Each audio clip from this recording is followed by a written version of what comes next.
It's common for new drivers to weave from left to right as they drive down the road, or if there is a narrow space up ahead, they're either way to the left of that space or way to the right, not in the centre. This is usually down to where they are looking. Many new drivers focus on their position within the road as opposed to their aim up the road. When they're focusing on their position, this happens. Just check it's safe and get going. They think, well, I'm near the curb, let's position more to the right. Oh, no, now I'm too much to the right. Let's position more to the left. Oh, now I'm too much to the left. And their instructor might be saying, you're too left, go a bit right. Oh no, now you're too near the middle of the road, come back to the left. They need to stop doing this. They need to stop hunting for their position and they need to start aiming. They need to aim for the center of their half of their road, further up the road. They just need to aim for that point and not worry about position. If they're aiming for that point, their position will follow. They'll stay in a straight line and they'll maintain a good position. What about narrow spaces though? Why is it learners tend to be well to the left or well to the right of a narrow space? Learners in Great Britain drive on the right side of the car and therefore they find it easier to judge their distance to the vehicles on the right than they do the vehicles on the left. So what some learners do is they get super close to the vehicles on the right because it's easier for them to judge how close they are to these vehicles. And their logic is if they get super close to the right, there's going to be plenty of space on the left. But what happens is they nearly hit wing mirrors of vehicles on the right whilst having loads of space to the left. So they end up right of the gap instead of around about here, which is the center of the gap. Another thing that can affect the position of a learner driver is trying to avoid hazards. Let's say they are driving down the road and there is an oncoming vehicle and that oncoming vehicle makes them nervous. What learners sometimes do is they stare at the hazard and steer away from it. Because they're staring at the hazard and not looking where they are going, they steer too much and go to hit the curb. This is actually one of the most common reasons why I need to take the wheel to prevent my pupils from hitting the curb. It's because they are trying to avoid hazards. It's natural though for humans to do this because if something makes you nervous, it's quite normal to focus on that thing and try to escape it. But that doesn't work when you're driving.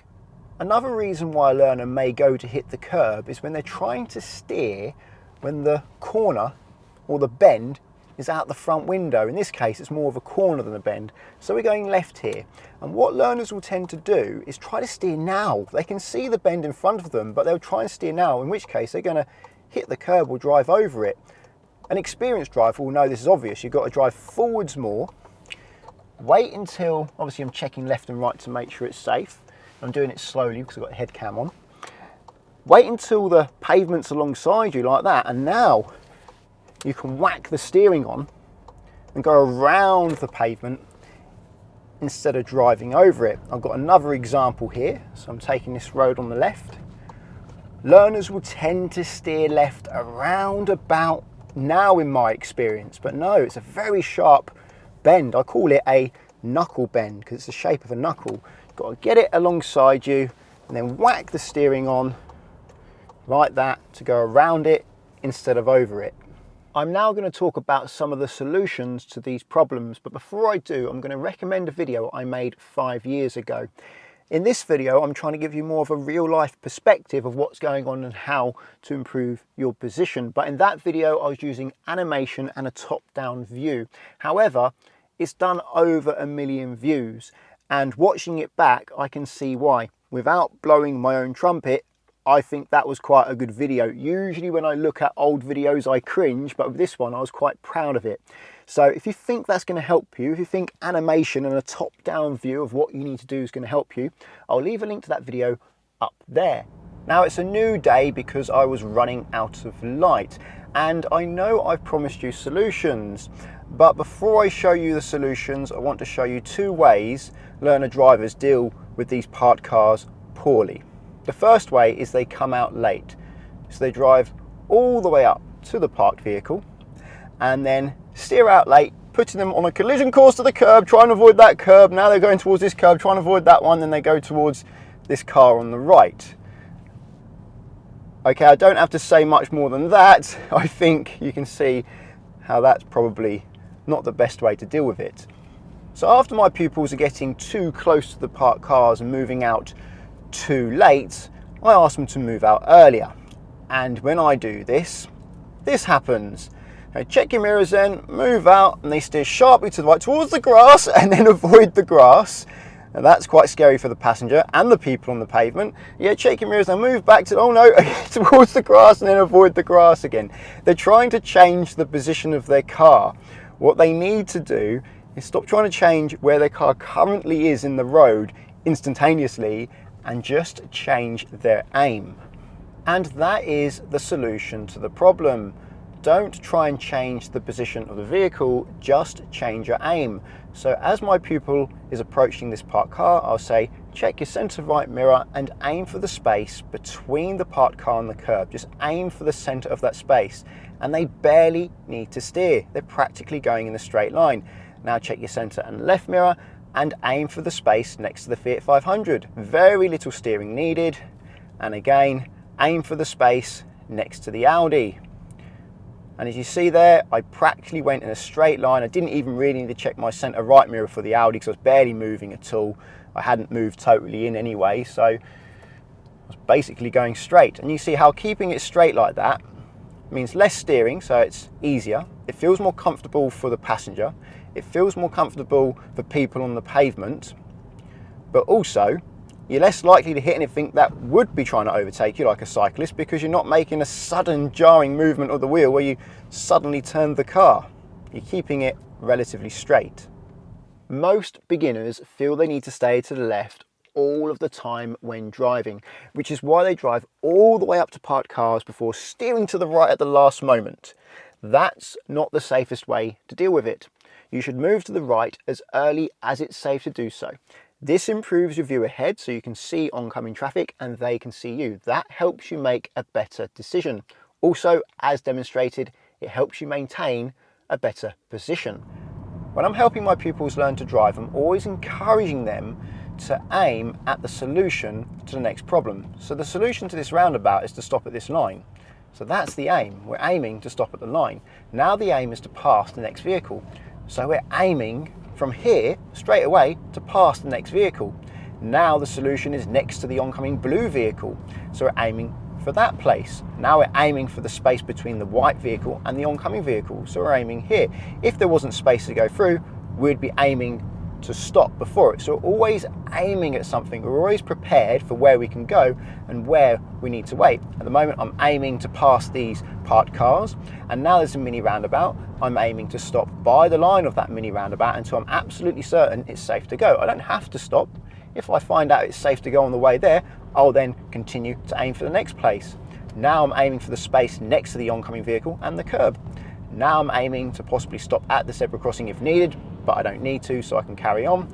And now I can go faster because I haven't got much to deal with for a little while until I get to this grey Audi TT and check my mirrors now and aim for the space next to the Audi TT because it's safe to pass at the moment. And now I'm aiming for the space next to the silver car on the left and the space between the oncoming car and the parked cars. I'm always aiming for where I want to go. And that's what I'm encouraging my pupils to do. Now I'm aiming for the space next to this red car and the oncoming cars, that gap. And if you notice, I've done very little steering on this whole drive here. I'm keeping the car very straight. What I am doing is I'm slowing down when I'm near the danger. I'm near parked cars at the moment, so I'm going slow. And when I've got more space, that's when I speed up. And at the moment, I've got loads of space. There's parked cars on both sides of the road, but I can be in the middle here, maximum distance from the dangers of cars from both sides, so I can go to the speed limit. Now I'm approaching an oncoming vehicle where I'm going to get closer to these parked vehicles. I'll slow down to make it safer. I'm still aiming at the gap between the obstructions on the left and the oncoming traffic on the right. So if there's no obstructions, simply the curb on the left and the oncoming traffic on the right. Bear in mind, when you're watching video recorded via the head cam, in order for you to see me checking the mirrors, I have to do this and this.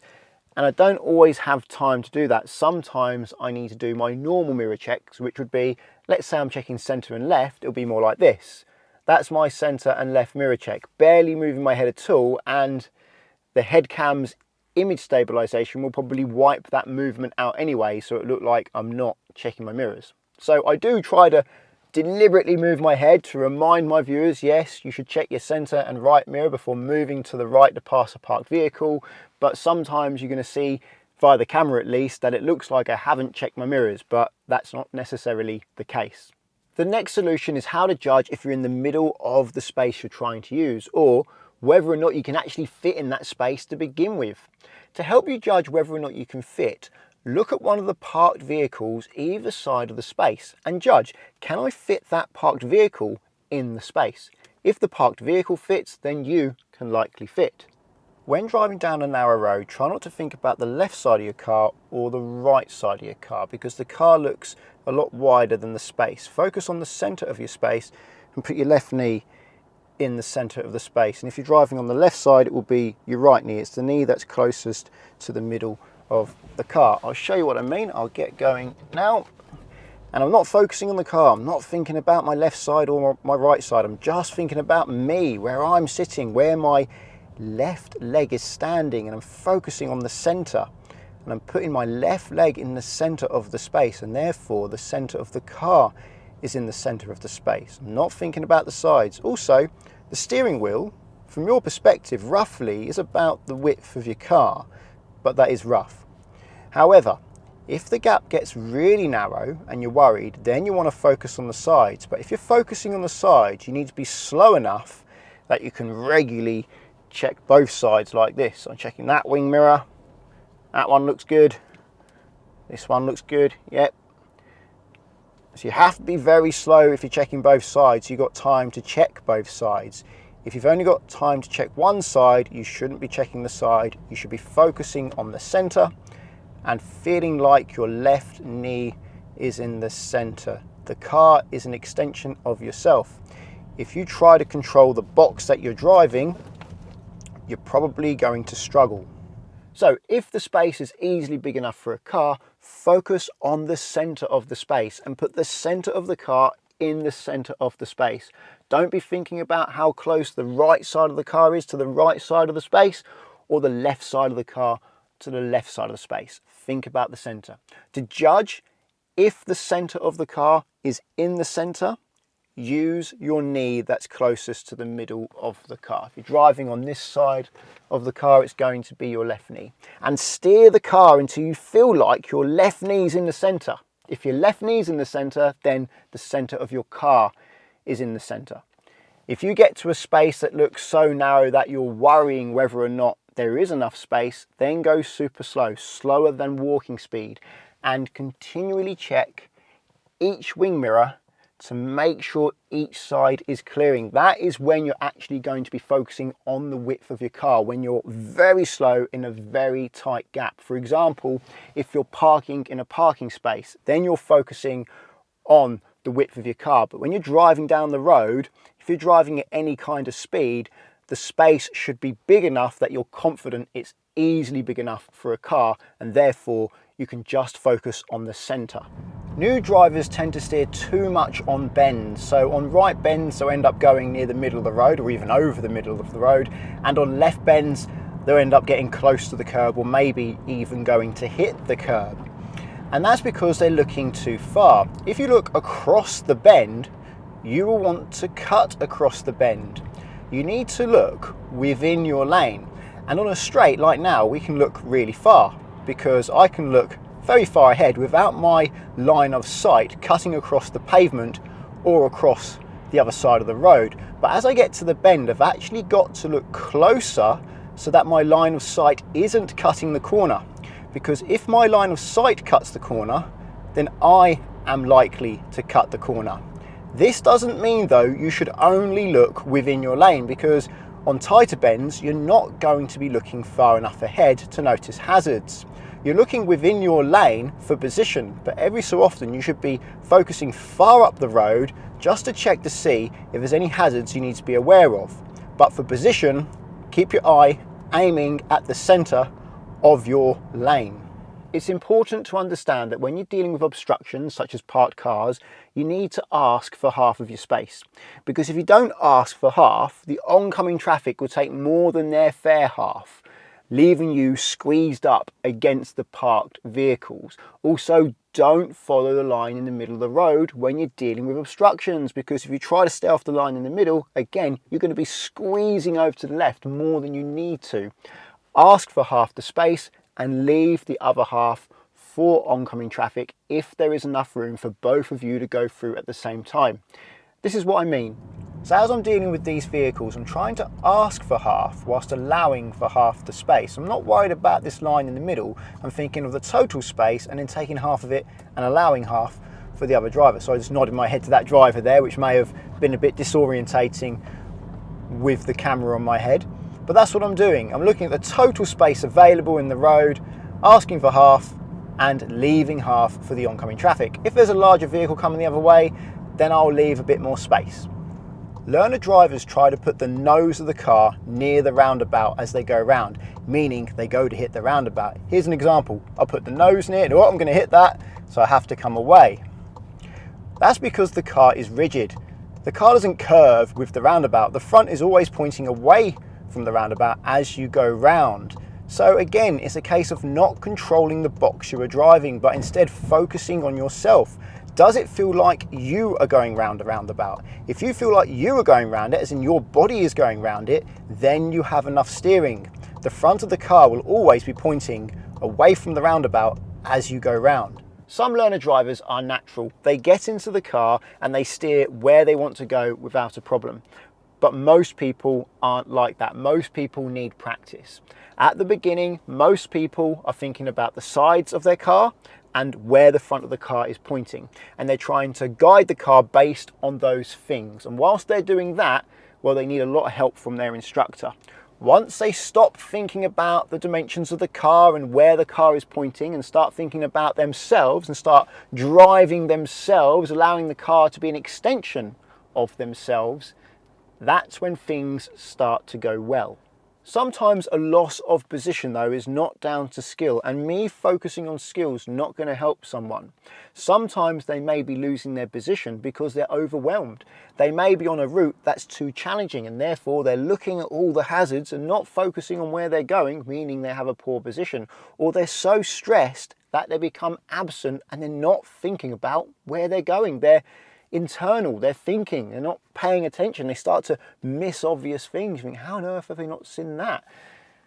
Well, if that's the case, then I know it's my responsibility to take them somewhere easier, because allowing them to be overwhelmed and waiting for them to get better is probably not going to happen. They're probably going to get worse. I need to take them somewhere easier, somewhere they can manage, and then build up their confidence. And on the subject of hazards, try not to stare at them, because whilst you're staring at the hazard, you're not finding the solution. When you see a hazard, try to search for two things. One is a safe way around the hazard, or the other is where you can wait until it is safe to pass the hazard. When my pupils are driving, I tell them to search for two things: where they can go and where they can wait if it's currently not safe to go. The trouble with the hazard perception test is it encourages people to stare at the problem instead of trying to find the solution. Well, I hope you found this video helpful. If you did, please give it a thumbs up. And if you're looking for car insurance, check out the links to Collingwood and Confused in the description. If you're learning to drive and want to insure yourself on somebody else's car, then Collingwood are there for you, because you can do so without affecting the owner's policy. And that takes away a big stress from the owner of that car that you're using to practice your driving in. Via the link at the moment, it's up to 35% off and a £20 gift card. If you want to insure your own car, I recommend checking out the link to confused.com, because you fill out one quote form and get loads of quotes back from many insurers to compare who's cheapest. And you can change your car on that quote as many times as you like without having to do the whole quote again. So you can just change the car and recalculate. That's a quick and easy way to compare how much it costs to insure different cars. That's useful if you're shopping around for cars. Using the links doesn't cost you anything, but it does support the channel, so thank you very much. Subscribe to get my future videos, and until the next one, cheerio.